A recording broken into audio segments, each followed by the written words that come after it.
Hello बच्चों, आपके अपने YouTube चैनल बायो की फीवर पर आपका वेलकम है। बच्चों, आज हम स्टार्ट करने वाले हैं क्लास 10th बायोलॉजी का जैव प्रक्रम अध्याय 5। बहुत इंपॉर्टेंट है बच्चों। आप यहाँ पे पूरी की पूरी एनसीईआरटी किताब को पढ़ सकते हैं। ठीक है, जैव प्रक्रम क्या होता है, किस तरह से काम करता है, इन सब चीज़ों के बारे में हम डिस्कस करेंगे। तो बच्चों, अगर तक अभी तक आपने चैनल को सब्सक्राइब नहीं किया तो चैनल को जरूर सब्सक्राइब करिएगा और वीडियो को ज़्यादा से ज़्यादा शेयर करिएगा और बेल आइकन को भी प्रेस करिएगा ताकि जैसे कोई नई वीडियो अपलोड हो वो आप तक पहुंच जाए। बच्चों, एनसीईआरटी किताब को पूरा का पूरा हम यहाँ पे डिस्कस करेंगे। ठीक है, तो पूरी की पूरी बायोलॉजी आपको एनसीईआरटी किताब पढ़ाई जाएगी। साथ में जैसे ही चैप्टर कंप्लीट होगा आपको यहाँ पे पीडीएफ नोट्स भी, हैंड रिटन नोट्स प्रोवाइड कर दिया जाएगा।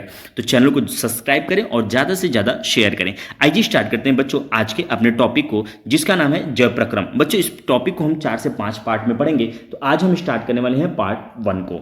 ठीक है, तो आइए देखते हैं इसमें क्या कौन कौन सी चीज़ें हैं जो आपको पढ़नी है बच्चों। ठीक है, सबसे छोटी चीज क्या है बच्चों, अणु होती है, यानी अणु को हम अलग नहीं कर सकते। अणुओं की गति क्या यह, ठीक है, क्या यह, आगे कह रहे हैं बच्चों, क्या यह अदृश्य आणविक गति जीवन के लिए आवश्यक है?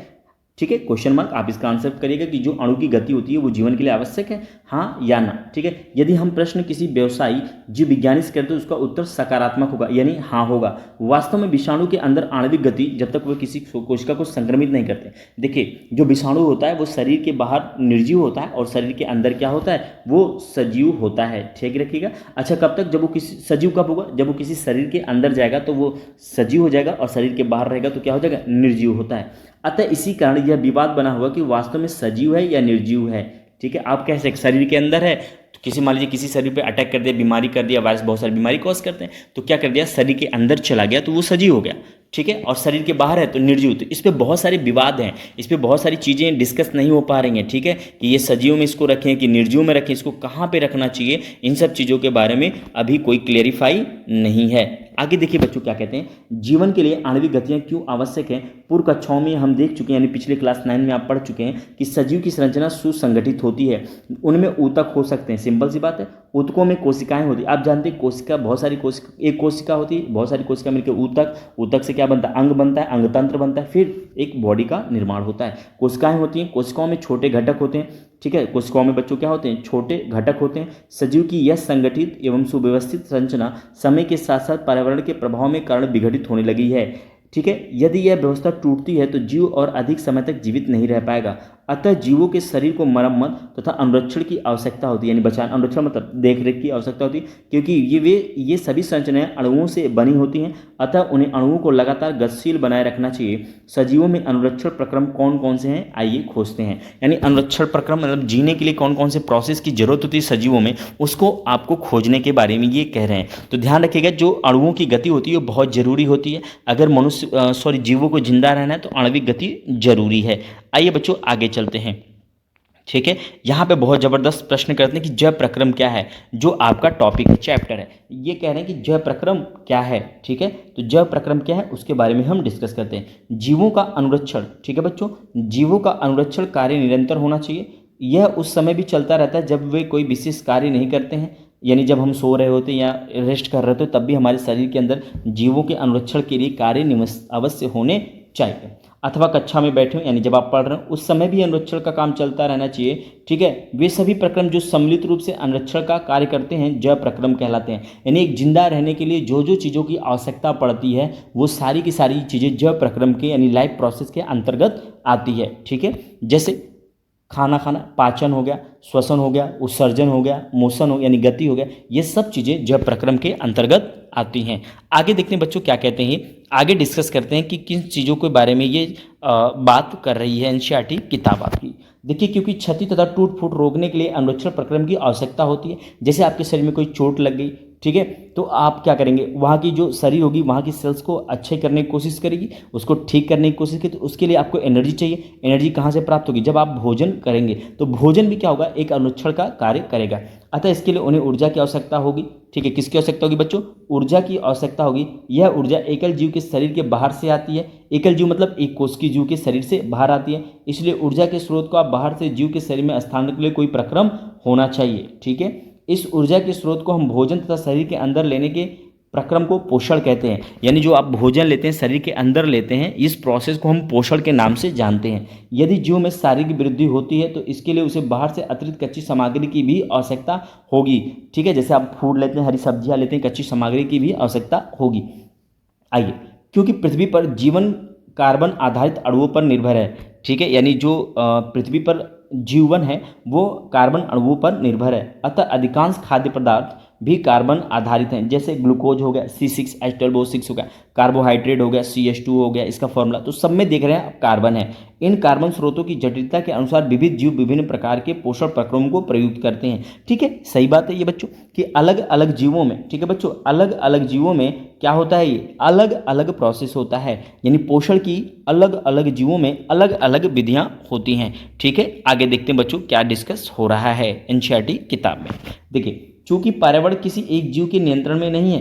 पर्यावरण जानते हैं, पार्य का मतलब होता है चारों तरफ, आवरण का मतलब घिरा हुआ, जहां पे आप रहते हैं जो चारों तरफ का एटमॉस्फेयर है उसे हम क्या कहते हैं, वातावरण है, उसे पर्यावरण कह देते हैं। ठीक है, यानी आपके पर्यावरण मतलब जैसे बादल हो गया, हवा हो गई, ये सब पर्यावरण के अंतर्गत आते हैं। चलिए आइए, शरीर के अंदर, ठीक है बच्चों, प्रकार के हो सकते हैं। चूंकि पर्यावरण किसी जीव के नियंत्रण में नहीं है, अतः ऊर्जा के बाह्य स्रोत विविध प्रकार के हो सकते हैं। यानी ऊर्जा के जो बाह्य स्रोत होते हैं वो अलग अलग प्रकार के, विविध मतलब बहुत अलग अलग प्रकार के हो सकते हैं। शरीर के अंदर ऊर्जा के इन स्रोतों को विघटन या निर्माण की आवश्यकता होती है।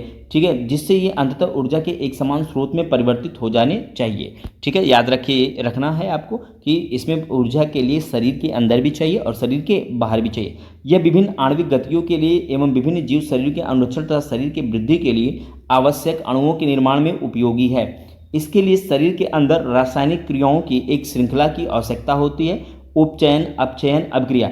उपचयन, अपचयन, अभिक्रिया को बच्चों हम रेडॉक्स के नाम से भी जानते हैं। ठीक है, किसके नाम से, रेडॉक्स अभिक्रिया के नाम से भी जानते हैं। पिछले साल 2023, ठीक है 2023 यूपी बोर्ड परीक्षा क्लास 10 में, जो क्लास 10 की यूपी बोर्ड साइंस की परीक्षा हुई थी, उसमें केमिस्ट्री में पूछा था कि रेडॉक्स क्या होता है। तो यहाँ पे वहाँ पे 2 नंबर का ये प्रश्न आया हुआ था। ठीक है, यहाँ तो बायोलॉजी में डिस्कस हो रहा है। चलिए, अणुओं के विघटन की कुछ सामान्य रासायनिक युक्तियाँ हैं। इसके लिए बहुत से जीव शरीर के बाहर स्रोत से ऑक्सीजन प्रयुक्त करते हैं। ठीक है, शरीर के आप ऑक्सीजन कहाँ लेते हैं, शरीर के अंदर बनती नहीं, शरीर के बाहर बनती है। तो शरीर के बाहर से ऑक्सीजन को ग्रहण करना तथा कोष की आवश्यकता के अनुसार खाद्य स्रोत के विघटन में उसका उपयोग श्वसन कहलाता है। जहाँ पे कह रहे हैं कि जब आप कुछ खाते हैं तो ब्रेक डाउन होता है, फिर सांस लेते हैं। ठीक है, तो सांस लेने के बाद जो कार्बन डाइऑक्सीजन अंदर ले रहे हैं, कार्बन डाइऑक्साइड को बाहर छोड़ें, ये पूरा का पूरा प्रोसेस क्या कहलाता है, श्वसन कहलाता है बच्चों। क्या कहलाता है, श्वसन कहलाता है। अब हम बात करते हैं एक कोष की, बहुकोष की, ऐसे ऐसे छोटे छोटे जीवों के बारे में हम बात करेंगे। आइए, एक कोष की जीव की पूरी तरह सतह पर्यावरण के संपर्क में रहती है। भाई एक सेल है, एक कोष के मतलब एक ही कोष का होगी तो कुछ आवरण नहीं होगा, तो डायरेक्ट वो कहाँ होगा, कांटेक्ट, पर्यावरण के कांटेक्ट में, वातावरण के कांटेक्ट में होगा। अतः इन्हें भोजन ग्रहण करने के लिए, ठीक है, गैसों का आदान प्रदान करने के लिए या वर्ज्य, वर्ज्य मतलब हानिकारक, ये जो आप देख रहे हैं बच्चों, ठीक है, ये जो वर्ज्य लिखा है, वर्ज्य मतलब होता है वेस्टफुल मटेरियल या फिर कह सकते हैं हानिकारक पदार्थ। ठीक है, निष्कासन के लिए किसी विशेष अंग की आवश्यकता नहीं होती है। ठीक है बच्चों, किसी विशेष अंग की आवश्यकता नहीं होती। भैया जब एक ही कोशिका है, उसी से भोजन करना है, उसी से चलना है, उसी से जिंदा रहना है, तो अलग से किस चीज़ का, कौन से सिस्टम की आवश्यकता होगी? नहीं होगी, बिल्कुल भी नहीं होगी। ठीक है, तो एक कोशिकी जो होता है बहुत ही सिंपल जीव होते हैं, इस चीज़ का ध्यान रखिएगा। आइए, लेकिन जब जीव के शरीर का आकार बढ़ता है, ठीक है, लेकिन जब जीव के शरीर का आकार बढ़ता है तथा शारीरिक अभिकल्प अधिक जटिल होता है, ठीक है, जैसे एक पहले क्या था, एक सेल बहुत सेल ऊतक बना, टिश्यू बना, अंग बन गया। ठीक है, इन सब चीज़ों के बारे में कह रहा है, जटिल मतलब कॉम्प्लेक्स होना। तब क्या होता है, बहुकोशिकीय जीव में सभी कोशिकाएं अपने आसपास के पर्यावरण के सीधे संपर्क में नहीं रह सकती। ठीक है भाई, जो हमारा लंग सिस्टम है, फेफड़ा वाला सिस्टम है, वो डायरेक्ट कांटेक्ट में नहीं रह सकता। ठीक है, हमारा जो स्टमक है वो भी डायरेक्ट कांटेक्ट में नहीं रह सकता, किसके, वातावरण के। ठीक है, अतः साधारण विसरण मतलब जैसे आप किसी अगरबत्ती को सुलगा दीजिए तो उसका धुआं जिस तरह से फैलता है उसे विसरण कहते हैं। ठीक है, विसरण सभी कोशिकाओं की आवश्यकताओं की पूर्ति नहीं कर सकता। ठीक है, यानी गैसों के आदान प्रदान से हम अपने शरीर के अंदर भोजन या फिर सांस लेने, जो भी चीज़ जिंदा रहने की जरूरत है उसको पूरी नहीं कर सकते। हम आगे देखते हैं, हम पहले भी देख चुके हैं कि बहुकोशिकीय जीवों को विभिन्न कार्यों करने के लिए भिन्न भिन्न अंग विशिष्टकृत हो जाते हैं। सिंपल सी बात है। देखिए, आपको सांस लेने के लिए आपको फेफड़े की आवश्यकता पड़ती है, ब्लड पंपिंग के लिए हार्ट की आवश्यकता पड़ती है, ब्लड फिल्ट्रेशन छानने के लिए किडनी की आवश्यकता पड़ती है, खाना खाने के लिए स्टमक की आवश्यकता पड़ती है, छोटी आंत की आवश्यकता पड़ती है, बड़ी आंत की आवश्यकता पड़ती है, माउथ की आवश्यकता पड़ती है। आप सोचिए इतने सिस्टम की जरूरत, लेकिन एक कोशिका में ऐसी कोई बात भी नहीं होती है। आइए, ठीक है, आइए हम इन विशिष्टकृत ऊतकों से तथा जीव के शरीर में उनके संगठन से परिचित हैं। आप जानते हैं सब चीज़ों को। अतः इनमें से कोई आश्चर्य नहीं है कि भोजन तथा ऑक्सीजन का अंतःग्रहण भी विशिष्टकृत ऊतकों द्वारा होता है। ये कह रहे हैं कि इनमें कोई आश्चर्य की बात नहीं है कि जो भोजन और ऑक्सीजन आपके शरीर के अंदर जाता है, ठीक है, ये भी किसके द्वारा बच्चों? विशिष्टकृत कुछ स्पेशल टाइप के टिश्यू ऊतक होते हैं जो ये कार्य करते हैं। परंतु इससे एक समस्या पैदा होती है, यदि भोजन एवं ऑक्सीजन का अंतर्ग्रहण कुछ विशिष्ट अंगों द्वारा ही होता है, परंतु शरीर के सभी भागों को इनकी आवश्यकता होती है। आपके हर शरीर को, जो भी सजीव होगा, हर सेल्स को जरूरत होगी। तो इस स्थिति में भोजन एवं ऑक्सीजन को एक स्थान से दूसरे स्थान तक ले जाने के लिए वहन तंत्र की आवश्यकता पड़ती है। कहने का मतलब ब्लड की या रक्त की आवश्यकता पड़ती है। ठीक है, जैसे आपने खाना खा लिया, खाना कहाँ पे गया? ब्लड में जाएगा, घुलेगा, डाइजेस्ट होगा, डाइजेस्ट मत घुलेगा, तब वो रक्त जो हमारे शरीर पूरे शरीर में ट्रांसफर होता है। तो ये कह सकते हैं कि खाना जो खाने से जो वो भोजन से प्राप्त एनर्जी है, ठीक है, भोजन से जो प्राप्त एनर्जी है हर कोशिका तक कैसे पहुंचेगी बच्चों? वो रक्त के द्वारा पहुंचेगी। ठीक है, किसके द्वारा पहुंचेगी बच्चों? रक्त के द्वारा पहुंच, ठीक है, रक्त द्वारा पहुंचेगी। आगे बच्चों कह रहे हैं कि जब रासायनिक अभिक्रियाओं में कार्बन स्रोत ऑक्सीजन का उपयोग ऊर्जा प्राप्ति के लिए होता है, तब ऐसे उत्पाद भी बनते हैं जो शरीर की कोशिकाओं के लिए न केवल अनुपयोगी होते हैं बल्कि हानिकारक भी होते हैं। यानी जब आप भोजन लेते हैं, ठीक है, और सांस लेते हैं, तो उस दौरान कुछ ऐसे प्रोडक्ट बनते हैं जो शरीर में नहीं बनने चाहिए, जिससे आपको नुकसान होगा। उन्हें हम अपशिष्ट पदार्थ कहते हैं या उत्पाद कहते हैं। ठीक है, इनको शरीर से बाहर निकालना अति आवश्यक होता है। इस प्रक्रम को उत्सर्जन कहते हैं। तो आप कह सकते हैं कि शरीर में बने हुए हानिकारक पदार्थों को शरीर से बाहर निकलने की प्रक्रिया जो होती है बच्चों, वो क्या होती है?